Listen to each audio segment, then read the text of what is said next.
નમસ્કાર, આપ જોઈ રહ્યા છો સ્પાર્ક ટુડે ન્યૂઝ। વડોદરાની એમએસ યુનિવર્સિટીમાં 28 જૂનના રોજ વિદ્યાર્થીઓએ વીસીના બંગલે વિરોધ પ્રદર્શન કર્યું હતું।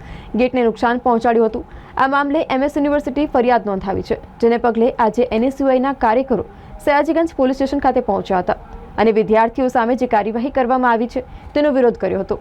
સખત વિરોધ કર્યો વિદ્યાર્થીઓ સયાજીગંજ પોલીસ સ્ટેશન પહોંચી પોતાનું મંતવ્ય રજૂ કર્યું હતું। 200 વિદ્યાર્થીઓ પર ગુનો નોંધાયો છે, જે ખોટું છે તેવું એનએસયુઆઈના પ્રમુખ અમર વાઘેલાએ કહ્યું હતું।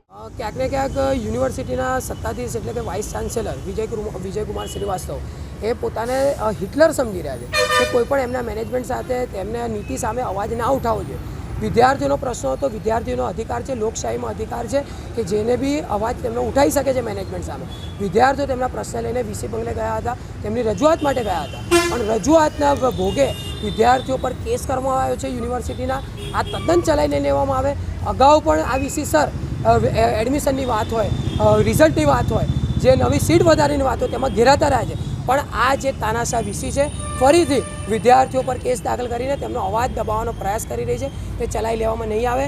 એનએસયુઆઈ આ એકતા જે વિદ્યાર્થી એકતા છે તેની સાથે છે અને આ વીસીનો વિરોધ કરતો રહેશે અને જે બી વિદ્યાર્થીઓને સમસ્યા છે તેની સાથે ઊભો રહીને એનએસયુઆઈ ખડે પગ ઊભો રહીને આનો વિરોધ કરે છે। આજે કઈ જગ્યા પર આજે કોને રજૂઆત કરશો? આજે સયાજીગંજ પોલીસ સ્ટેશન ખાતે અમારી રજૂઆત છે કે જે બી રાયોટિંગનો ગુનો વીસી સરના કહેવા પર દાખલ કરવામાં આવે છે તે તદ્દન ખોટું છે। વિદ્યાર્થીઓ કોઈ બી એવું કૃત્ય કર્યું નથી કે જેનાથી એમના પર ગુનો દાખલ થાય, કારણ કે વીસી સર આમની લાગવગથી આ જે ગુનો છે તે દાખલ કરી રહ્યા છે તે તદ્દન ખોટું છે। આ વિદ્યાર્થીઓ છે, યુનિવર્સિટીના વિદ્યાર્થીઓ છે, તેમનો હક છે કે મેનેજમેન્ટ સાથે તે મેનેજમેન્ટની સામે તે અવાજ ઉઠાવી શકે, એટલે આ ખોટું છે। આની આજે અમે રજૂઆત કરવા માટે આજે સયાજીગંજ પોલીસ સ્ટેશન ખાતે ઉપસ્થિત રહ્યા છે। અમારો વાઘેલા, પ્રમુખ એનએસયુઆઈ વડોદરા।